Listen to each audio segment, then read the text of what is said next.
నల్గొండ జిల్లా నుంచి వచ్చినాం.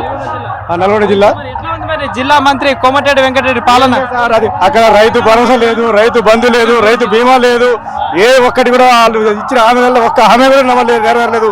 ఇప్పుడు ఐకేపీ సెంటర్ లో పోయి చూస్తే ఒడ్లు కాంటాలు కూడా అయితే లేవు. ఆ కాంటాలు అయినా ఆ ఒడ్లు బస్తాలు అక్కడే గోనె సంచులు అక్కడనే ఉండిపోతున్నాయి తప్ప లారీలు లేక వాటిని ఒక్కనే మిగిలిపోతున్నాయి. అక్కడ ఎక్కడనే ఉంటున్నాయి చెప్పటిగా. ఈ దెబ్బతోటి కేసీఆర్ కు చూసి రేవంత్ రెడ్డి దర్శకోవాలి తప్ప ఏం లేదు. కోమటిరెడ్డి వెంకటరెడ్డి కూడా పీకేది ఏం లేదు. అలా నల్గొండలో ఆయన ఏం లేదు చేసింది కూడా.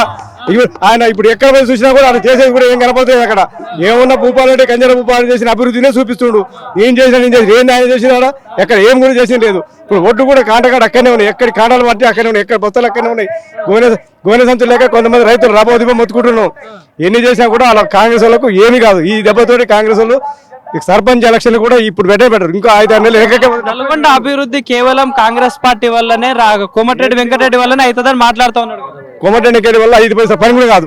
మొత్తం కంచెల ముప్పాటి చేసి పెట్టిన ఆల్రెడీ పనులు చాలా వరకు 90% అయిపోయినాయి.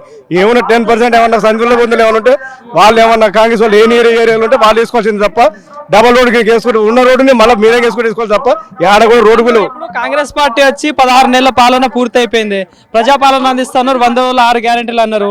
10 ఏళ్లలో కేసీఆర్ మోసం చేసిండు, మేం చేస్తామని చెప్పేసి అధికారంలోకి వచ్చిండు. సో మరి కేసీఆర్ మోసం చేసినట్టుందా, వీళ్ళు మంచి చేసినట్టుందా? ఇప్పుడు పరిస్థితి అభివృద్ధి చేసినంత ఇదిగా ఈ కాంగ్రెస్ పైసా పని కూడా లేదు. వీళ్ళు ఇచ్చిన హామీలలో ఒక్క హామీ నెరవేరిందో చూపిమనండి. ఈ రోజు 2 లక్షల రుణమాఫీ చేశారు అంటే గ్రామ పంచాయతీలలో పోతే తెలుస్తుంది. ఏ గ్రామ పంచాయతీ పోయినా కూడా ఒక 100 మంది ఉంటే 100 మందిలో 20 మెంబర్స్ మాఫీ, మిగతా వాళ్ళకి 80% మాఫీ కాలే. ఆ విధంగా ఉన్న ఏడ మాఫీ చేసారు. ఏడ వాళ్ళు చేసే హామీలు ఎక్కడ ఉన్నాయి? వాళ్ళు 420 హామీలు ఇచ్చారు, ఒక్క హామీ నెరవేర్చారు చూపిమనండి.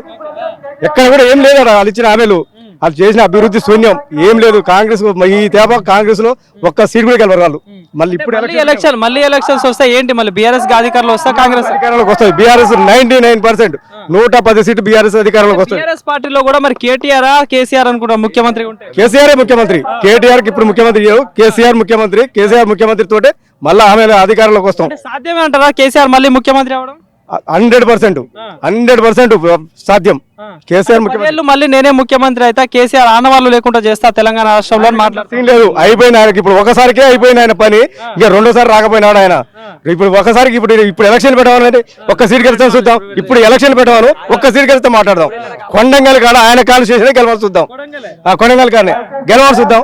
ఒక్క గెలవను 100% 100% ఓడిపోతాడు. 100 గెలవడు. వ్యతిరేకత వచ్చింది. వాళ్ళు చేసే 420 హామీలు ఒక్క ఆమె కూడా నెరవేరలే కదా. వాళ్ళు చేసే ఆమెలో ఒక్క నెరవేరలేచేవాడికి, ఏ కోరిక కూడా నెరవేరలేచేవాడికి 100% ఓడిపోతున్నాడు. వాళ్ళకి అసలు అంటే నార్మల్ గా ఏ రాజకీయ నాయకులైనా అధికారంలోకి వచ్చిన ఒక 4 సంవత్సరాలకు 5 సంవత్సరాలకు వ్యతిరేకత వస్తుంది. కానీ వచ్చిన సంవత్సరం ఇంత వ్యతిరేకత ఎందుకు వచ్చింది? ఆమెలో ఒక ఆమె నెరవేరలేచేవాడికి అందుకనే వ్యతిరేకత వచ్చేసింది.